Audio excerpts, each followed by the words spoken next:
Hello प्यारे बच्चों, कैसे हैं आप लोग। आई होप कि आप लोग बहुत ही मस्त जबरदस्त होंगे। स्वागत है आप लोगों का एक और वीडियो में। इस समय हम लोग पढ़ रहे हैं क्लास 12th का फिजिक्स, जिसमें आज का टॉपिक है कूलाम के नियम का सदिश निरूपण। तो आज की इस वीडियो में हम पढ़ने वाले हैं जो कूलाम का नियम है। कूलाम का नियम हमने पढ़ा था। कूलाम का नियम क्या होता है? F इक्वल टू के Q1 Q2 अपान में आर स्क्वायर की जो लगने वाला बल है, दो आवेशों के बीच लगने वाला बल है, उनके आवेशों की मात्राओं के गुणनफल के समानुपाती तथा उसके दूरी के वर्ग के व्युत्क्रमानुपाती होता है। ये हम लोगों ने पढ़ा है। ये हमारा क्या होता है? कूलाम का नियम होता है। तो आज हम इसी नियम का सदिश निरूपण पढ़ने वाले हैं। इसको हम वेक्टर फॉर्म में कैसे लिख सकते हैं या कैसे दर्शा सकते हैं, तो ये आज हम इस वीडियो में पढ़ने वाले हैं। तो देखिएगा, आज हम सदिश निरूपण पढ़ने वाले हैं। सदिश निरूपण हम क्यों पढ़ते हैं? जो हमारा बल लग रहा है, जो दोनों आवेश एक दूसरे पर बल लगा रहे हैं, उस बल की तो गणना हम लोग क्या करते हैं? कूलाम के नियम से कर लेते हैं। अब वह बल किस दिशा में लग रहा है? Q1 का Q2 पे लग रहा है, Q2 का Q1 पे लग रहा है, किसका परिणामी बल क्या आ रहा है? उसके लिए हम क्या पढ़ते हैं? सदिश निरूपण पढ़ते हैं। तो चलिए आइए वीडियो को शुरू करते हैं, और वीडियो के अंत तक जरूर बने रहिएगा ताकि आपका जो डाउट है वो इस सदिश निरूपण का दूर हो सके। और वीडियो अच्छी लगे तो लाइक करना, और चैनल पहली बार आए हैं तो सब्सक्राइब जरूर करना। तो चलिए आइए शुरू करते हैं। कूलाम के नियम का सदिश निरूपण क्या है? तो सबसे पहले आपको ये तो आना चाहिए कि कूलाम का नियम क्या है। यदि कूलाम का नियम कहाँ से आया, किस प्रकार से आया, ये आप नहीं जानते तो आप जाके पीछे की वीडियो में देख सकते हैं। वहां हमने कूलाम के नियम का डेरिवेशन कैसे करते हैं उसको बता रखा है। तो चलिए सबसे पहले आइए कूलाम के नियम को सदिश निरूपण करने के लिए हम लोग कुछ चीज जानते हैं। चलिए देखिएगा, सबसे पहले हम लोग बनाएंगे।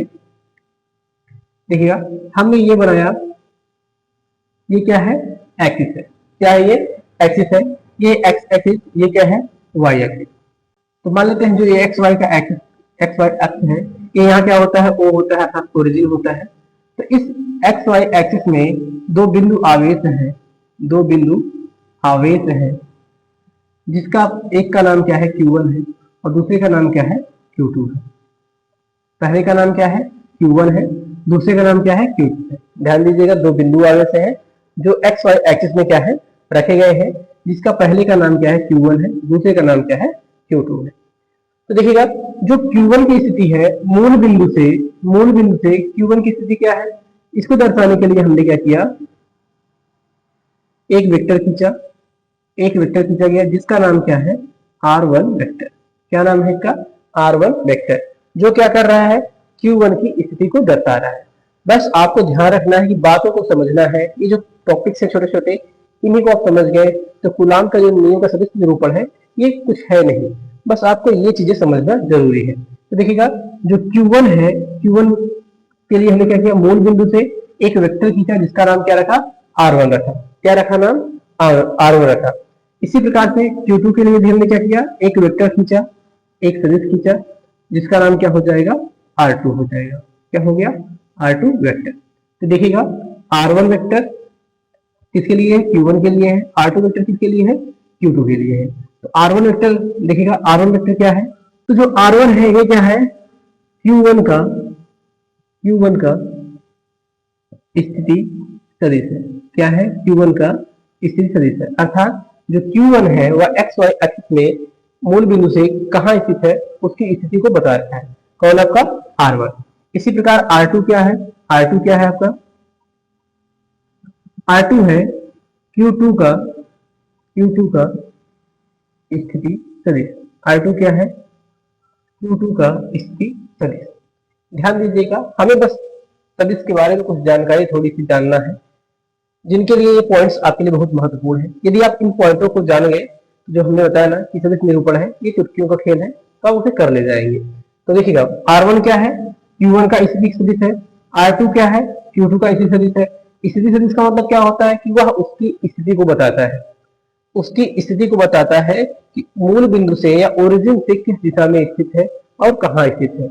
इसमें हम क्या करते हैं? केवल स्थिति को बताते हैं, दिशा को बताते हैं, इसके परिमाण को नहीं। यहाँ जो दर्शाया जा रहा है इसकी स्थिति को दर्शाया जा रहा है, ना कि परिमाण को। तो R1 क्या हो गया? Q1 की स्थिति सदिश। R2 क्या हो गया? Q2 का स्थिति सदिश। अब देखिएगा, ये तो हो गया मूल बिंदु से अर्थात ओरिजिन से। लेकिन जो मैं पूछूं कि Q1 से Q2 का क्या स्थिति है, जो Q1 है Q1 से Q2 की स्थिति क्या है, तो आपको बताना होगा जो Q1 है इसकी स्थिति क्या है Q2 के सापेक्ष, या Q2 की स्थिति क्या है Q1 के सापेक्ष। चलिए देखिएगा, तो हमने क्या बताया, देखिए हमें मान लीजिए इसका ज्ञात करना है, 2 का ज्ञात करना है। तो 2 का ज्ञात करना है तो कहां से देखेंगे हम लोग, 1 से देख रहे हैं, तो 1 से देख रहे हैं 2 की स्थिति इस दिशा में होगी, किसकी देख रहे हैं 2 की, तो लिखेंगे R2 की स्थिति किसके सापेक्ष, Q के सापेक्ष, Q के सापेक्ष। ध्यान दीजिएगा, हम लोग किसकी स्थिति देख रहे हैं, Q2 की स्थिति देख रहे हैं, किसकी स्थिति देख रहे हैं Q2 की, किसके सापेक्ष Q1 के सापेक्ष। तो क्या लिखेंगे, Q2 की स्थिति Q1 के सापेक्ष, तो हो जाएगा R21 वेक्टर। ध्यान दीजिएगा, जो R21 वेक्टर है इसका मतलब क्या है कि 2 की स्थिति है किसके सापेक्ष, Q1 के सापेक्ष। इसी प्रकार Q1 की स्थिति ज्ञात करेंगे तो क्या हो जाएगा, Q1 की स्थिति क्या हो जाएगा, R1 किसके सापेक्ष, 2 के सापेक्ष। तो यदि Q से देखा जाए तो R1 की जो स्थिति है 2 के सापेक्ष क्या हो जाएगा, R12 वेक्टर, और जो 2 कहां स्थित है, R1 के सापेक्ष, तो R21 वेक्टर।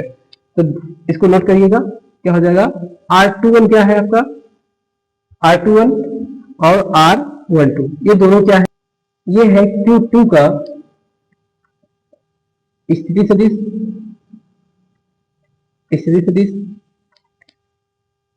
Q1 की सापेक्ष, क्या है Q1 की सापेक्ष। तो ध्यान दीजिएगा, जैसे हमने यहां लिखा है R21, क्या लिखा गया है R21, तो R21 जो है ये आप 2 की स्थिति बताया जा रहा है किसके सापेक्ष, 1 के सापेक्ष बताया जा रहा है।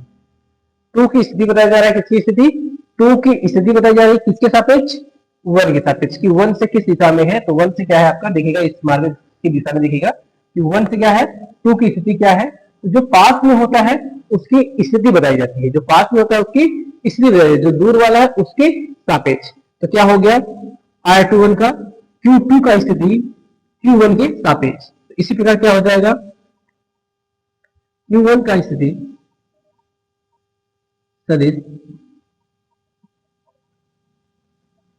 Q2 के सापेक्ष। ओके, इतनी बातों को आप नोट करिए और इतनी बातों को आप ध्यान रखिएगा कि R1 क्या है, Q1 का स्थिति सदिश, R2 क्या है, Q2 का स्थिति सदिश, R21 क्या है, Q2 का स्थिति सदिश Q1 के सापेक्ष। इसी प्रकार R12 क्या है, Q1 का स्थिति सदिश Q2 के सापेक्ष। चलिएगा देखिएगा, देखिएगा इसके बाद देखिएगा, अब देखिए दो क्या है हमारे पास आवेश है, Q1 है Q2 है, दो क्या है आवेश है, कौन सा आवेश है, Q1 है Q2 है, दो बिंदु आवेश है। अब दोनों का हमें साइन नहीं दिख रहा है, कुछ साइन नहीं लिखा गया है। जब साइन नहीं लिखा जाता है, मान लीजिए Q आवेश जैसे लिखा है, इसके साथ कोई आवेश, कोई निशान या कोई साइन नहीं लगा है, तो इसे हम क्या मानते हैं, प्लस मानते हैं। क्या मानते हैं, प्लस मानते हैं। जैसे संख्याएं लिखी होती हैं, 4 लिखा है तो 4 को हम क्या मानते हैं, प्लस इसके आगे क्या होता है, लगा रहता है। इसी प्रकार हमारे पास दोनों क्या है, बिंदु आवेश है, इनके आगे कोई भी निशान नहीं है, तो हमने क्या मान लिया, दोनों को प्लस मान लिया। अब दोनों प्लस है तो आपको पता होगा कि समान है, तो क्या होगा, प्रतिकर्षण होगा। क्या होगा, प्रतिकर्षण होगा। जब प्लस प्लस होते हैं तो क्या होता है, प्रतिकर्षण होता है। तो ये क्या करेगा, Q2 Q1 को धक्का देगा, Q1 Q2 को धक्का देगा। तो ये Q1 किस पे बल लगाएगा, जो Q2 है Q1 पे बल लगाएगा इस दिशा में, और Q1 है Q2 पे बल लगाएगा इस दिशा में।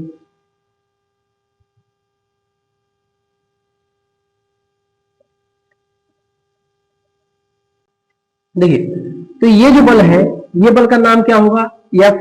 बल लग रहा है, किस पे लग रहा है, एक पे लग रहा है 1, किसके द्वारा लग रहा है, 2 के द्वारा। तो ध्यान दीजिएगा, जो बिंदु Q1 है, Q1 पे बल लग रहा है, किसके बल लग रहा है, Q1 पे बल लग रहा है, इसलिए हम क्या लिखेंगे, F1। किसके द्वारा लग रहा है, Q2 के द्वारा।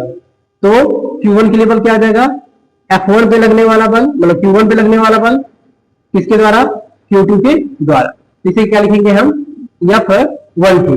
इसी प्रकार क्या लगेगा, आपके Q2 पे बल लगेगा, तो F2 हो गया किसके द्वारा, 1 के द्वारा। तो 1 के द्वारा लगने वाला बल क्या होगा, इस साइड होगा, टू के द्वारा लगने वाला बल क्या होगा, इस साइड होगा। इसको भी नोट करते हैं। F12 क्या है, F12 क्या है, Q1 पर Q2 के कारण लगने वाला बल। इसी प्रकार F21 क्या हो जाएगा, Q2 पर Q1 के कारण लगने वाला बल। तो ध्यान दीजिएगा, दोनों में क्या है, F12 का मतलब क्या है, Q1 पर बल लगेगा, और F21 है Q2 पर बल लगेगा। जो पास में रहेगा उस पर बल लगेगा, जो दूर रहेगा उसके द्वारा लगेगा। क्या लगेगा, जो पास में रहेगा उस पर लगेगा, जो दूर रहेगा उसके द्वारा लगेगा। तो 2 पास में है तो 2 पर लगने वाला बल, दूर 1 है तो 1 के द्वारा, अर्थात 1 के द्वारा लगने वाला बल। तो ये हो गया आपका कि Q1 का बल कौन सा है, तो Q1 का बल क्या बोलेंगे, F21 है, और Q2 का बल क्या है, F12 है। ठीक, तो Q2 का जो बल है क्या है, F12 है, और Q1 का बल क्या है, F21 है, क्योंकि ये वाला बल इस पे लगा रहा है, ये वाला बल इस पे लगा रहा है। इसको नोट करिएगा अच्छे से।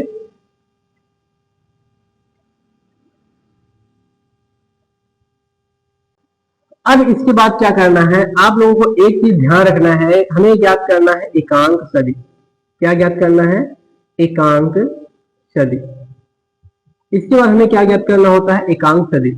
एकांक सदिश को हम क्या करते हैं, जिसका ज्ञात करना होता है उसके ऊपर हम क्या करते हैं, कैप लगाते हैं। मान लीजिए हमें आर ज्ञात करना है, क्या लगाते हैं, ये आर कैप लिखते हैं।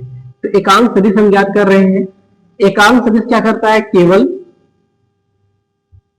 दिशा को प्रदर्शित करता है। केवल क्या करता है, दिशा को प्रदर्शित करता है। तो जो एकांक सदिश हमारा होता है वो क्या होता है, केवल दिशा को प्रदर्शित करता है। तो चलिए देखिएगा, जो एकांक सदिश है ये क्या बताता है, केवल दिशा को दर्शाता है। हमारी दिशा क्या है, देखिए Q2 की जो दिशा है Q1 से किधर है, R21, और जो Q1 दिशा क्या है, Q2 से R12। ये दोनों क्या है, दिशाएं हैं। देखिए दिशा यहाँ दिखाई गया, Q2 का स्थिति सदिश है Q1 के सापेक्ष है, और Q1 का स्थिति क्या है, Q2 के सापेक्ष। तो इसके लिए हम क्या करेंगे, यदि R12 कैप लिखें, क्या लिखें, R12 कैप लिखा जाए, R12 कैप, तो ये क्या हो जाएगा, R12 वेक्टर का क्या हो जाएगा, एकांक सदिश। क्या हो जाएगा, एकांक सदिश हो जाएगा। तो ये क्या बताएगा, जो आर कैप है ये केवल आपको दिशा बताएगा। क्या बताएगा, दिशा बताएगा। इसी प्रकार क्या हो जाएगा आपका, देखिएगा इसी प्रकार हो जाएगा R21 का, ये क्या हो जाएगा, R21 का एकांक सदिश, एकांक सदिश। ये क्या होंगे, केवल दिशा को निरूपित करेंगे। तो इतने पॉइंट आपको वेक्टर को समझने के लिए आने चाहिए। पहला क्या है, R1 है, इसका स्थिति है, R2 Q2 की स्थिति है, R12 Q2 के सापेक्ष स्थिति है, R12 Q1 की स्थिति सापेक्ष है, R12 जो है Q की स्थिति है Q2 के सापेक्ष है। फिर यहाँ बल लगाया गया, F12 का मतलब Q1 पर लगने वाला बल, जो पास में है उस पर बल लगेगा, जो दूर है उसके द्वारा लगेगा। और ये क्या है, एकांक सदिश है। इसके सदिश को हमें क्या करना है, लिखना है। चलिए अब इसके बाद हम क्या करते हैं, इसके बाद अब लगाते हैं कूलाम का नियम।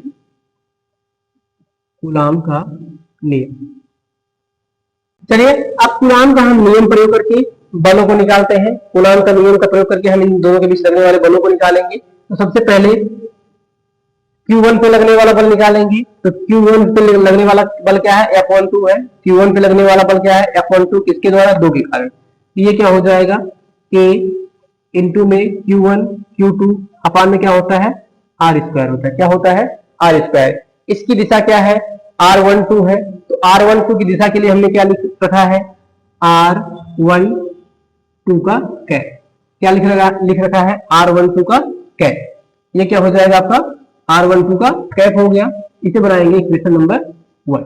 इसी प्रकार F21 निकालेंगे, मतलब ये वाला बल निकालेंगे। तो F21 पे लग रहा है बल, ये भी क्या हो जाएगा, K Q1 Q2 अपान में R²। क्या हो जाएगा, अपान में R²। अब देखिए 21 के लिए क्या है, 21 के लिए क्या है, इसका जो 21 है, जो सदिश है 21, इसका एकांक सदिश क्या है, R कैप 21 है। क्या हो जाएगा, R कैप 21। ये हो जाएगा इक्वेशन नंबर 2। तो ध्यान दीजिएगा, R12 क्या दर्शा रहा है, वेक्टर r12 की दिशा जो r21 क्या दर्शा रहा है, वो क्या है, r21 की दिशा। तो ये दोनों समीकरण समझ में आ रहा है कैसे लिखा जा रहा है। F12 है, देखिए F12 है, इसके लिए R12 देखिएगा, इसकी दिशा इधर है, इसकी दिशा इधर है, तो इन दोनों के लिए क्या लगाया जा रहा है, 12 का कैप, और F21 के लिए R21 का कैप। तो ये हो गए। अब इधर इसके बाद देखिएगा, ध्यान दीजिएगा, अब हम क्या करते हैं, जब वेक्टर सदिश पढ़ते हैं तो वहां क्या होता है, यदि क्या है, एक वेक्टर इस दिशा में, दूसरा वेक्टर इस दिशा में, दोनों क्या है, एक दूसरे के विपरीत होते हैं, तो हम वहां क्या लगाते हैं, माइनस लगाते हैं। जैसे देखिएगा, हमारा क्या है, R12 है, R12 है, तो R12 की दिशा मान लेते हैं इधर है, इस प्रकार से R12 वेक्टर है। तो वही जो आपका R21 वेक्टर है, इसके विपरीत है, तो R21 क्या है, विपरीत है, इसके R21 क्या है, विपरीत है। तो जब दो वेक्टर आपस में क्या होते हैं, विपरीत होते हैं, इनको हम लिख सकते हैं, देखिए, और दूरी क्या है दोनों के बीच की जो परिमाण है, यहां से यहां तक का परिमाण क्या है, समान ही तो है, Q1 से चाहे Q2 तक जाइए, चाहे Q3 से Q1 तक जाइए, बात एक ही है। तो यहाँ क्या हो जाएगा, इसको हम क्या लिख सकते हैं, R12 का कैप, मतलब ये वाली दिशा, इसके बराबर क्या हो जाएगा, R21 की दिशा, R21 की दिशा, लेकिन दोनों क्या हो जाएंगे, माइनस लगा देंगे। माइनस हमें ये बताएगा कि एक दूसरे क्या है, विपरीत है। माइनस क्या बताएगा, यह एक दूसरे के विपरीत है। तो हम लोग समीकरण